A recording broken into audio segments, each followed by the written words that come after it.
जय माता की दोस्तों आप पशुपति जी नाथ भगवान की पूजा कैसे करें और उनके व्रत कैसे उठाएं और किस तरह से आप घर पर ही उनका व्रत कर सकते हैं, किस तरह से कर सकते हैं, उस व्रत करने की क्या विधि है और पशुनाथ भगवान का जो व्रत है उसे आप घर पर शास्त्रों और के अनुसार कैसे करें।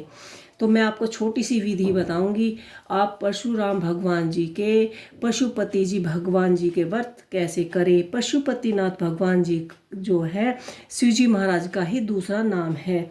तो सबसे बड़ी बात तो इस व्रत की यह है, अगर आप जा सकते हैं तो ये व्रत आप मंदिर में जाकर ही करें, अन्यथा आप किसी पीपल के पेड़ के नीचे बैठकर भी ये व्रत कर सकते हैं। अगर आप नहीं जा सकते तो आप इस तरह से एक चौकी लगाइए और पशुपतिनाथ भगवान जी की पूजा आप पूरे नियम से कीजिए।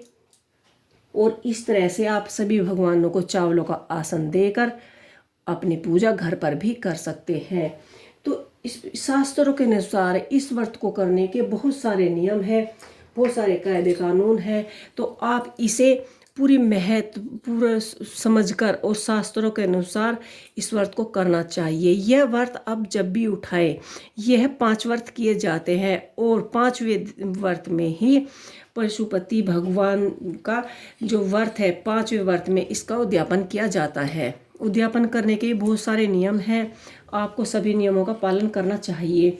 तो इसमें सर्वप्रथम 5 व्रत किए जाते हैं। अगर आप घर पर कोई महिला इस व्रत को रखना चाहती है तो आप 5 व्रत रखें, हर सोमवार के पूरी स्वच्छता के अनुसार रखें और पूरे शास्त्रों के अनुसार आप ये व्रत रखें। उसके बाद आप भोग में कोई हलवा बनाए, खीर बनाए, आप जो भी मीठे में बनाए, आपको मीठा में कुछ बनाना चाहिए। और यह पूजा सुबह और शाम के वक्त की जाती है। एक बार यह पूजा सुबह की जाती है और एक बार यह पूजा शाम के वक्त की जाती है। तो इस तरह से आप पशुपति भगवान की पूजा घर पर भी पूरे नियमों के साथ करना चाहिए। शास्त्रों में कहा जाता है कि यह पूजा सुबह को स्नान करके स्वच्छ कपड़े पहनकर मंदिर में की जाती है। यह पूजा मंदिर में जाकर करते हैं तभी इसका फल मिलता है। तो इस पूजा को आप जितना भी शास्त्रों के अनुसार करेंगे इसका फल उतना ही मिलेगा। इस व्रत में 5 व्रत होते हैं। अगर आपको तबीयत ठीक नहीं है, आपकी दिक्कत परेशानी है, तो आप इस व्रत को नहीं छोड़ सकते। इस व्रत को आपको लगातार करना होता है, बस आप पूजा नहीं कर सकते। और 5वें व्रत में आपको उद्यापन करना होता है। आपको इसमें 8 अन्न का दान करना होता है, 8 चीज़ों का दान करना होता है। आप इसमें 8 चने के दाने ले सकते हैं, 8 बेलपत्र ले सकते हैं, 108।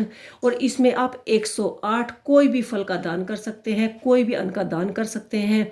इसमें 108 चीज़ों का ही दान माना गया है। आप चाहें तो मूंग की दाल के दाने 108 गिन सकते हैं, चावल, जो भी अन्न आप ले सकते हैं, आप उसे 108 ही रखें। और उद्यापन के दिन आपको 5 दिए जलाने हैं और 5 दिए जलाकर आपको भोग में हलवा या खीर बनाना है और शिवलिंग की पूजा करनी है और इसका उद्यापन करना है।